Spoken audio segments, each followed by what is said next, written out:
Hi hello guys, మీకోసం అయితే mutton కర్రీతో అయితే వచ్చేసానండి. టేస్ట్ అయితే చాలా బాగుందండి. ప్రాసెస్ కావాలంటే కంపల్సరీగా అయితే నా ఛానల్ అయితే సబ్స్క్రైబ్ చేసుకొని ప్రాసెస్లోకి వెళ్ళిపోతాం రండి. ఫస్ట్గా అయితే మన దగ్గర కుక్కర్ ఉంటే కుక్కర్లో చేసుకోవచ్చు అనమాట. నా దగ్గర లేదండి, అందుకే నేనైతే దబర్లో చేస్తున్నాను అనమాట.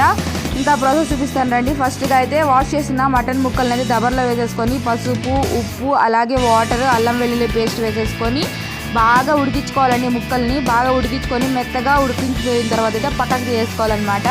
ఆ వీడియోలో చూపించే విధంగా కడాయి పెట్టేసుకొని దాంట్లోకి అయితే ఆయిల్ కొద్దిగా ఎక్కువ వేసుకోవాలన్నమాట. దీంట్లోకి ఆయిల్ ఎక్కువ వేస్తేనే టేస్ట్ అయితే చాలా బాగుంటుందండి. ఆయిల్ ఎక్కువ వేసేసుకొని వీడియోలో చూపించే విధంగా అయితే మనము దీంట్లోకి అయితే సన్నగా చాప్ చేసిన ఆనియన్స్ పీసెస్ అయితే వేసారనమాట. బాగా ఫ్రై చేసుకోవాలండి. మనం వీటిని అయితే బ్రౌన్ కలర్లో వచ్చేటట్టు మనమైతే బాగా ఫ్రై చేసుకోవాలన్నమాట.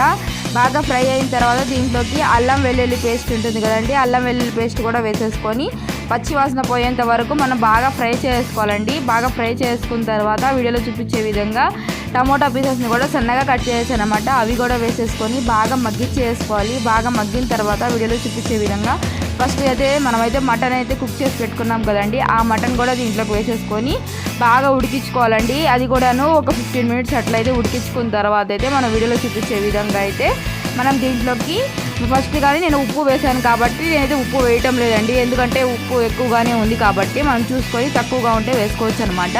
కారం అయితే 4 స్పూన్స్ కారం అయితే వేసానండి. ఎందుకంటే ఉప్పు వేయలేదు దీంట్లో అయితే. ఫస్ట్గానే మ్యారినేట్ చేసినప్పుడు మటన్ వేసాను కాబట్టి ఇప్పుడైతే వేయటం లేదనమాట. ఇంకా వీడియోలో చూపించే విధంగా ధనియాల పొడి అలాగే గరం మసాలా కూడా వేసేసుకొని బాగా ఉడికించుకోవాలండి. వాటర్ కొద్దిగా వేసుకున్నాను అనమాట. అది కూడా మటన్ పీసెస్ ఉడికించినప్పుడు వచ్చింది కదా, ఆ వాటర్ మళ్ళీ కొద్దిగా వాటర్ వేసేసుకొని బాగా ఉడికించుకొని చిక్కబడిపోయిన తర్వాత అయితే కొత్తిమీరతో గార్నిష్ చేసుకుంటే మనకైతే మటన్ గ్రేవీ కర్రీ అయితే రెడీ అయిపోయింది కదా. టేస్ట్ అయితే చాలా అంటే చాలా బాగుంది. ఒక్కసారి ట్రై చేయండి, మీకు కూడా నచ్చేస్తుంది.